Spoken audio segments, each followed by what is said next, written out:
welcome back to the channel. It's Ariza, your licensed clinical social worker, test prep guru, your personal hype squad, whatever you need me to be to help you pass that exam. This is your one-stop shop for tools, strategies, confidence, everything you need to level up and pass this exam. So I'm glad you're over here because we're no stress, no overwhelm. All we're doing is focusing on getting results. So let's dive in. Today, I'm not going to say I'm excited because I always say that. Today I'm happy and we're going to be discussing ASWB Buzzwords to tell you exactly what to do. So I know a lot of you guys are taking this exam and you're trying to figure out, what are they asking? Am I supposed to be assessing? Am I intervening? What am I doing? So hopefully this video will give you some clarity on exactly what certain words mean when you see them on the exam and help you level up. So when you're taking the exam and you're answering these questions, you'll know exactly what to do and you won't be confused. So we're going to jump right in. Yes. So let me ask you this question and be honest. Have you ever stared at a question and thought, I know all of these terms, but what do they actually want me to do? That's because the ASWB exam doesn't just test your knowledge, it tests your clinical decision-making skills. And the secret is hidden in certain buzzwords. These little words like explore, evaluate, refer, educate, assess, they're not just fillers. They tell you exactly what phase of treatment you're in. And if you get that right, you'll unlock the right answer. So today I'm breaking down the most common buzzwords you'll see and what they actually mean on the exam. We're talking about maybe the phase they belong in, how they show up in the STEM, and how to avoid falling for these sneaky traps. So this is going to be a good one. So grab a pen, grab a notepad. Don't forget a buzzword cheat sheet waiting for you. If you comment, I need it, I want it, I gotta have it. But just say cheat sheet, please, or thank you, or this video was amazing, I love it. Most importantly, stop what you're doing before I even go any further and just like this thing. If you just take a moment and like this thing, you have no idea how many people are able to see this video. When you don't get likes, you don't get responses, nobody's subscribing, nobody knows you exist. And I'm the new kid on the block. So just show me a little bit of love, give me a little bit of help here, and just make sure that you like this video. I'm telling you, when I reach a certain amount of likes, I always do something special. For those in my community, for those on my channel, I go hard and figure out what video, what can I do to show my appreciation and my gratitude for you guys checking your girl out and spending some time with me and learning this concept, and most importantly, getting licensed. That is what this is all about. All right, so I gave you enough time to grab a pen, grab a sheet of paper, because you know what? I don't think I'm gonna share my screen today. I'm just gonna talk to you guys, you know what I'm saying? And then I'm also gonna provide the cheat sheet that's gonna have all these buzzwords on it, so that way you're more familiar with it. So if you have not joined the community, you're just missing out. It's just free details, free content,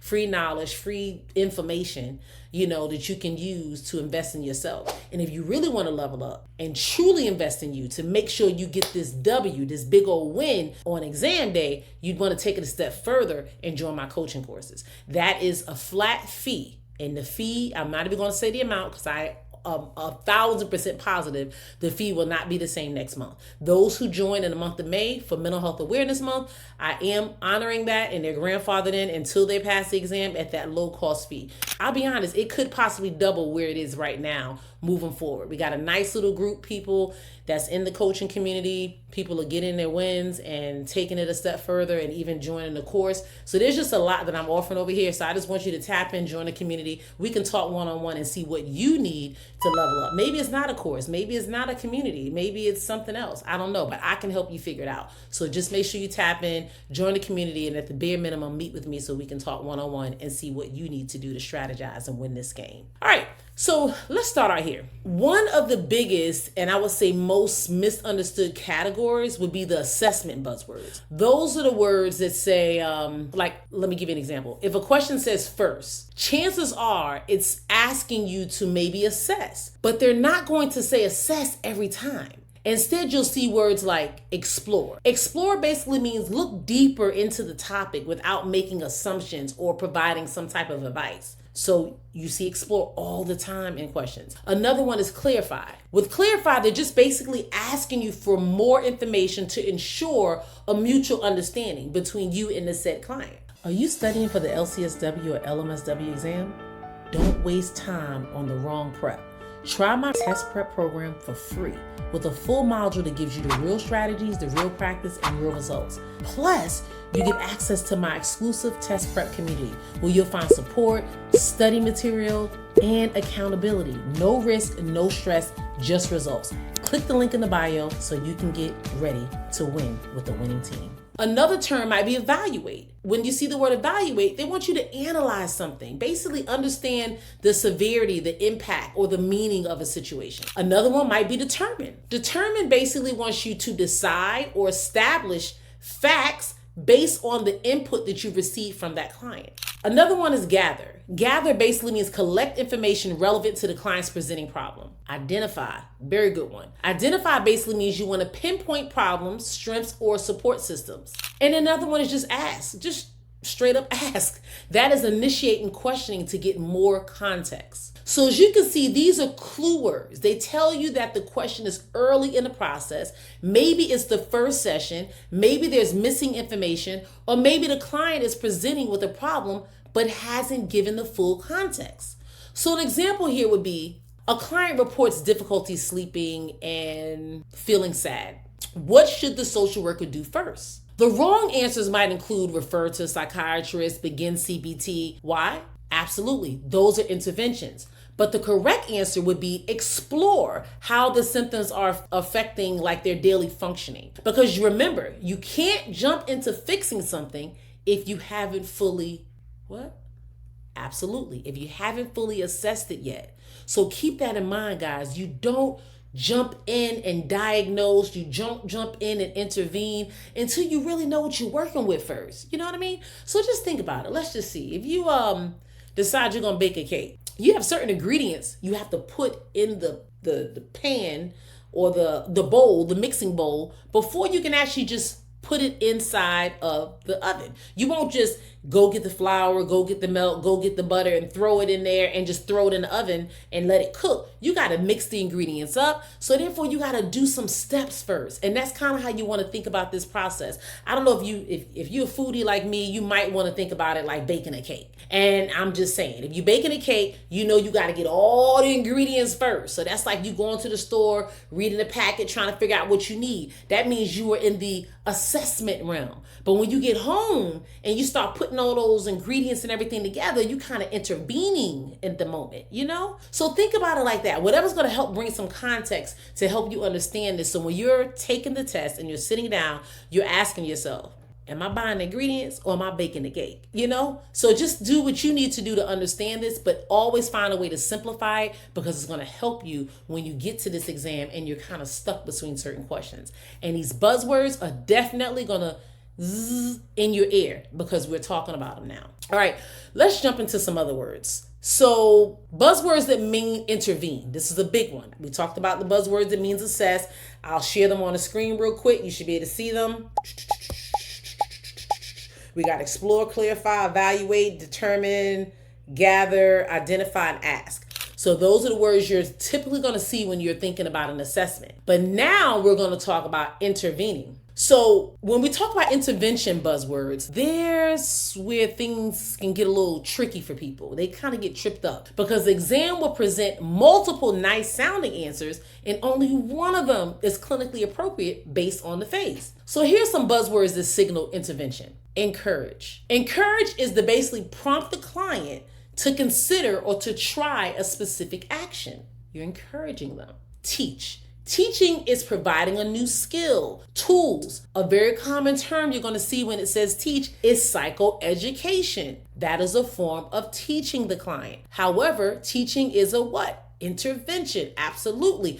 Providing psychoeducation is an intervention. Absolutely. You'll see those words and those terms used interchangeably. So you must be aware and be mindful when you see it. Another one is refer. When you refer a client, basically you're directing a client to an outside service or an outside professional to get the help they need because you're not able to provide the specific service that the client is actually in need of at the time. Another one will be offer. When you offer something, you're making maybe it's a resource you're offering them, a support system. You're basically giving them options, letting them know that there's some other things available to you, so we're going to offer these as well. Another buzzword for intervening could be provide. When you're providing something, you're actually giving giving advice, you're giving information, you're giving tools, you're doing something, you're providing something to the client to help them move further. All right, guys, real quick, I'm always talking about the community, the LCSW vibes. We leveling up, and this is the sneak peek of the community. As you can see, it's on and popping. We got a lot happening. I got ethics over here, human development, or study guides that you guys asked me about on the YouTube channels, all right there. Test questions. You just want to level up and learn and see if you can answer those questions. I'm testing your knowledge. Let me go back to the home screen. If you want to learn more about what services I offer and what other things are there, that is where you go to the learning tabs. We leveling up, so why don't you join so you can level up too? Another one is assign. When you assign, you give the client a task or you're giving them an activity to do. Another term, implement. When you implement something, you're beginning to use an intervention or strategy, and you're basically you're in the implementation process. Another one is support. When you support a client, you're reinforcing or helping sustain a process or helping them make a decision or so forth. These are key words. These are action words. They tell you that the assessment has already happened and now it's time to do something based on what you know. So as a social worker, as a clinician, whatever your role is, you know that you have to gather information, and that lets you know which direction you're going to head into. Here's an example. A client with a known diagnosis of panic disorder reports ongoing panic attacks. What is the best action? So here you're not assessing anymore. The diagnosis is already established. So the best answer might be to teach the client some grounding techniques, or maybe to implement a safety plan. Anything like explore the history is kind of too late in this process because it doesn't match the phase. It already says clearly in this situation and scenario that this client has a known diagnosis of panic attacks and they report ongoing panic attacks. So now what is the best action? So if the question or scenario is giving you situations or circumstances where they're asking you to teach the client some type of technique, as I shared, like grounding techniques or implement a safety plan, sometimes the question might say to explore how the symptoms are impacting the client's daily functioning. That might mean you're still early on in the assessment process. And again, you would have to see the word, the verbiage, and what is being asked, and also the answer choices. So no, Ariza does not know every answer and does not know how every question is going to be worded. This is just used as a guide. So I'm putting that out there as a preclaimer because I don't want people saying, oh my goodness, I had a question and the person said that and you already said that we did the diagnosis, so we don't need to diagnose no more, but the question said explore. I have seen questions where it does say explore further to gain more information, because in this situation here, the client has panic attacks. We know that, and they're ongoing. Now, if the option asks you to explore how it's impacting their daily functioning, you're still trying to gather more information so that makes sense in the scenario, because it's not likely going to give you that and give you something else is going to trick you up. You basically need to understand, based on the scenario and the questions, where the client is at in the treatment process, what logically flows, what logically goes in the situation follows. So next means next, logically, what's going to happen next. And then also best means like, what is the best course of action? What is the most ethical, or the option choice that just stands out and says, this is better to do than that. So that's what you need to determine when you get these questions. Don't always take every single question you get and say, oh my God, this is the law, this is happening. Because even though you might see a question in my community, you might see a question online, you might see a question in whatever course you're doing, you might see the question on the exam, and sometimes we look at it and say, well, I got a question like that, and the answer was this. Trust and believe. There was some little differences there that determined whether it was an A or whether it was B. So please make sure you read it in its entirety and have a thorough understanding of it. So this is just an idea. I don't have any answer choices for this example. I just want to give you an idea of some things to look for if it gave you said example. All right. Hopefully that helped. If that's not clear and you need some more clarity on it and you just need me to elaborate, hit me in the comment section. Buzzwords is signal rapport building. Really big one. When we talk about rapport building buzzwords, this shows up all over the exam, especially in first session questions, or when a client is resistant, or they're guarded, or maybe they're newly engaged in services. So here's your rapport word bank. Validate. We want to affirm the client's feelings or the experiences without judgment. Hey guys, I stopped by to tell you this. You do not have to win alone. Absolutely not. People in the community are winning each and every day. The proof is in the pudding. Go in the community. It's free. We're throwing down test questions, case studies, the FNBM method, all the details and everything you need so you can succeed. Click the link in the bio and join. You don't need to do this alone. See you soon. Another one is normalize. Let the client know their experience is common or understandable based on their situation and circumstances. Another one is reflect. Repeat or rephrase, or should I say paraphrase, what the client says to show that you have an understanding of what they're telling you. Another one is acknowledge. You want to show awareness of the client's experiences and their emotions. Affirm. You want to support the client's strengths or their positive efforts. So definitely some affirmations in there if possible. Show empathy. Demonstrate that you care. Demonstrate that you have an understanding for the client's emotions. And last but not least, active listening. Active listening gives us full attention. It helps us respond appropriately and reflect on the content and the emotion that the client is actually experiencing. So remember guys, these are not interventions. These are not interventions. They are relational. They help you build trust, especially in the early phases of treatment. So when you see these terms, guys, I'm going to read them out to you again, and then you see them on the screen. Validate, normalize, reflect, acknowledge, affirm, showing empathy, active listening. All those are terms and words that mean what? What? Yes, that you're trying to do some type of rapport building, some type of connection with the client. Those are the things we're doing. None of them are intervention related. All right.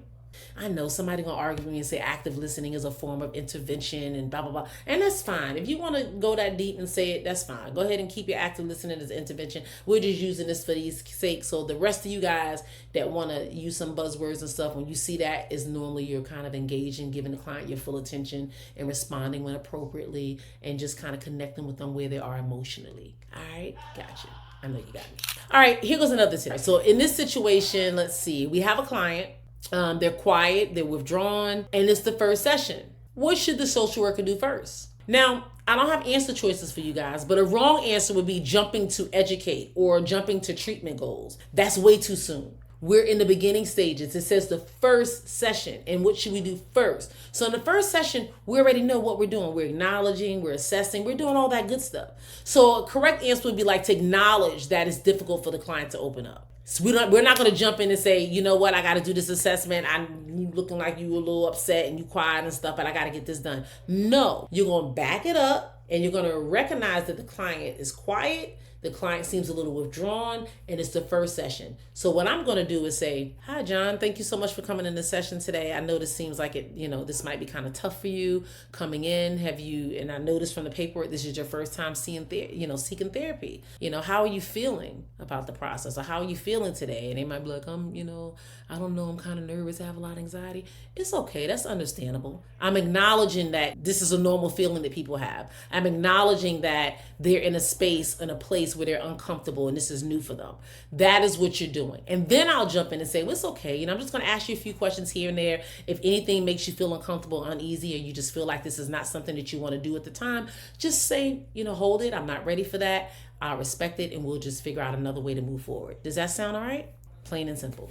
Think about how you would process and move forward as a therapist when you're doing these things. All right, so let's talk about some buzzwords that mean ethical or maybe legal action. Now, these are the big ones, so I need you to really, really focus in. This is the big one. This is the big one. So go ahead and get your I know a lot of you got your little note cards down and stuff, and you writing and jotting down these little words. So go ahead, get your note cards out, and you write these things down. But again, if you stay to the end and you comment in the comment section and you like the video, I'm going to know that this video was banging, and it helped you, and I'm going to make sure I help you even more by throwing that cheat sheet at you. All right? So here we go.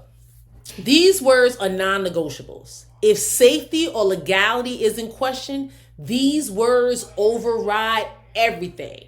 And maybe you don't understand that, so I'm going to say everything. Everything, everything, everything. Yes, you heard me clearly. These are the buzzwords to watch out for. Number 1, report. When you see the word report, you want to notify appropriate authorities of abuse, harm, or risk. So if the question says that some of those things is taking place, then you know you got to report, because you are what? Yes, mandated reporter.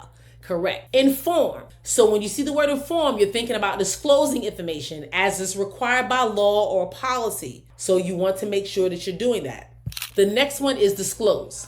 So disclose is where you share necessary client-related information ethically. We can't just go disclosing information like, oh yeah, I got that client, he was saying that in session. No.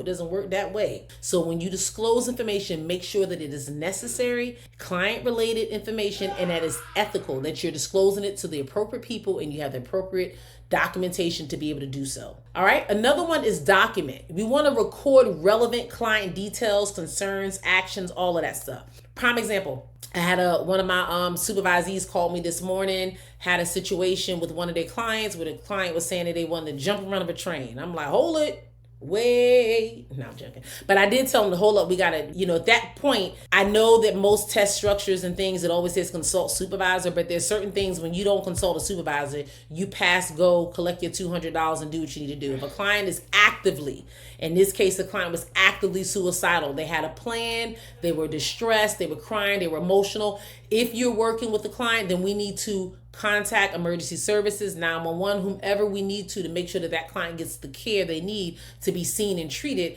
And if the client sometimes voluntarily will go, but sometimes it'll have to be an involuntary one. We call it here like a TDO. I know different states have different terminology that they use, but in that situation, we can disclose, hey, my client shared this with me, and I need somebody to go there and check on them or take them and assess them and so forth. And in our area, we have someone that will come out to the home and assess them, like a mental health community liaison or something that works with the police department. They'll come out and assess them. And if the person is shown to be at risk or needing a high level of care, they will transport them to the local hospital. So these are the things that will happen. And if it's in that situation, it is an ethical situation because you are going to be disclosing the client's information to someone else. But again, it's for the client's safety. All right. And you also want to consult. So again, seeking guidance. That is what the person did. They called me. It was perfectly fine. I advised them on what to do and how to handle it. But when you get these situations, typically you want to, like I said, if the person's actively suicidal, calling your supervisor or contacting someone else to get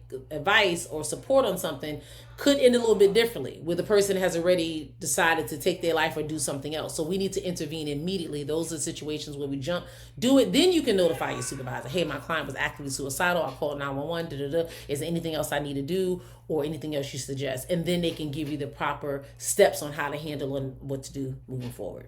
All right, and let's see. Another one is maintaining confidentiality. Yes, you want to uphold privacy standards. Unless safety situations like I just shared, you can disclose it then. But other than that, you want to maintain confidentiality. Whatever client shares with you in session, you maintain that. You keep it close, near and dear to you. You document the information, but you don't go sharing it with other people. The only time you have to share the information or disclose it, should I say, if it's a safety issue. They're at risk of hurting themselves, hurting someone else, or so forth. Someone's being abused, neglected, things of that nature. That's when you can break confidentiality. You guys know this. All right, and the last term is protect. You want to ensure that the client or others are kept safe from harm. So you want to make sure that they are protected.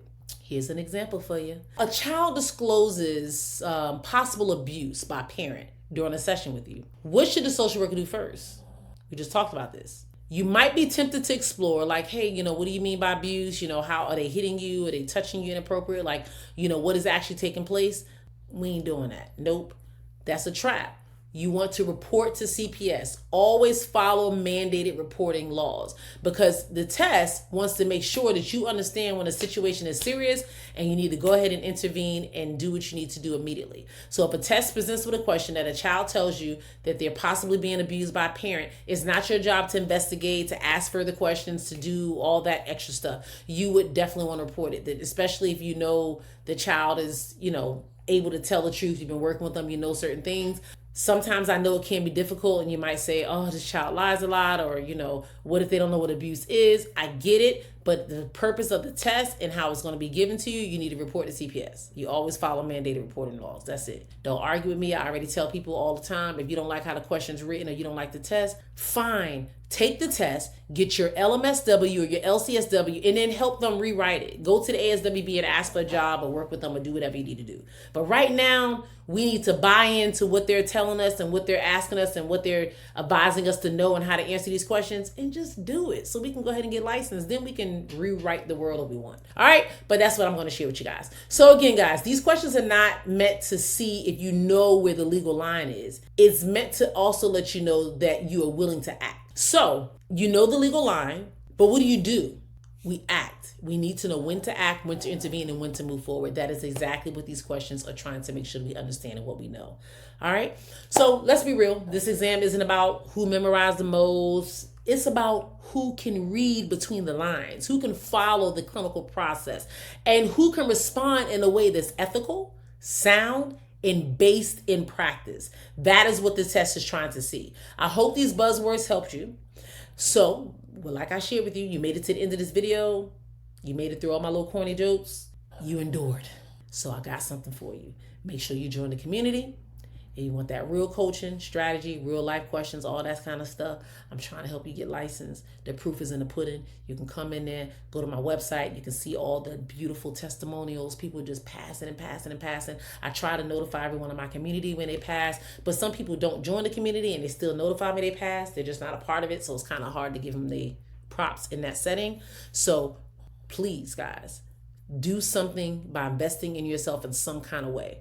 Obviously, I would like you to rock with me, but there's a whole lot of people out there that's doing some amazing things in this test prep journey and this test prep world. And I don't care who you go to, as long as you can understand them, as long as you can connect with them, and as long as they're giving you the tools and the things you need to succeed, make the investment, not only for you, but for your future. I know people who have taken this exam so many times that they have spent thousands. And when I say thousands, I mean thousands of dollars, not only on exam fees, but also on test prep programs, quizzes, questions, all of that kind of stuff. And I'm telling you, you can make one sound investment that's going to help you for the duration of your life, because you'll get it back 10 times fold once you get licensed. So just keep that in mind, guys. Sometimes it seems like a huge sacrifice, but it's going to make all the difference in getting you to where you need to be. I guarantee you that. And actually, I didn't want to share, I don't know when this video is going to post, but in the month of May, I'll make some announcements. I am going to be doing a guarantee. Absolutely. I feel if you rock with me, you come to my coaching sessions, you showing up, you do my course from the beginning to the very end, not just picking and choosing what parts of the course you want to do from the beginning to the end, and you take that test and you don't pass, I'm paying for it. Yes, I'm paying for your test. Definitely. I feel that strong and that confident about what I'm able to help you do and where I'm able to help you go. And I don't know nobody else out there that's doing it. They're like, oh, you can rock with me and stay with my test prep program until you pass. No, I don't want you staying with me forever. I want you to pass and move forward and pay it forward. Tell 10 other social workers about me and they'll see the proof in the pudding from you. So keep that in mind, guys. I'm getting ready to come out with a guarantee. Yes, your girl is that positive and that confident and what I'm doing in the community and what I'm going to help you do, and that is pass your exam. So until the next one, I hope you have an amazing day. Please make sure you subscribe. Please make sure you like, and just tell somebody. I'm telling you guys have helped this channel grow from just 10 people to 100 people to 500 people to 1,000 people to almost 1,500 people in just a matter of a few months. And if you know anything about YouTube, trust me, these people you're seeing out here, they got 20, 30, 40,000. They've had their channel for years. So you guys are really helping your girl out, and I'm just so blessed, and I just want to thank you for that. And because of that, I got your cheat sheet. Just join the community. See you soon.